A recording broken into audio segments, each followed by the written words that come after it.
वहाँ के मुकाबिल हो जाओ। यूं साहिल साहिल कहने से क्या खाक किनारा आएगा। पूरा पाकिस्तान ऐसे ब्लॉक करेगी जैसे ये मरी रोड। अभी थोड़ी देर बाद इमरान खान के हक में एकता की रैली है, हम सब ने उसमें शरीक होना है। हक हमारा आजादी, ला इलाहा इल्लल्लाह, हुक्मरानी अल्लाह की।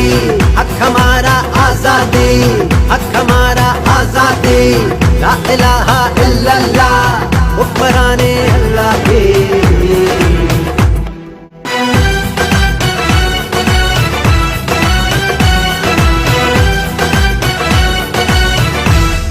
ये अल्म बगावत है यारो, जो जुल्म के खूनी पंजों पे, गासिब के घाघ शिकंजों पे, यूं बिजली बन के बरसेगा के धरती थर थर कांपेगी। ऐ आजादी के दीवानों, कब तक यूं दूर अंधेरों में, दरिया से दूर बसेरों में तुम आजादी को ढूंढोगे। ऐ अहले वतन, ऐ अहले कफस, तुम खासुल खास हो, आम नहीं। तुम सारे घर की इज्जत हो, तुम हाकिम हो, महकूम नहीं। ये लौह कलम तुम ही से है, तुम ही तकदीर बदलते हो। तुम ही हो मोहम्मद की उम्मत, ना झुकते हो ना डरते हो। तुम ही हो मोहम्मद की उम्मत, ना झुकते हो ना डरते हो।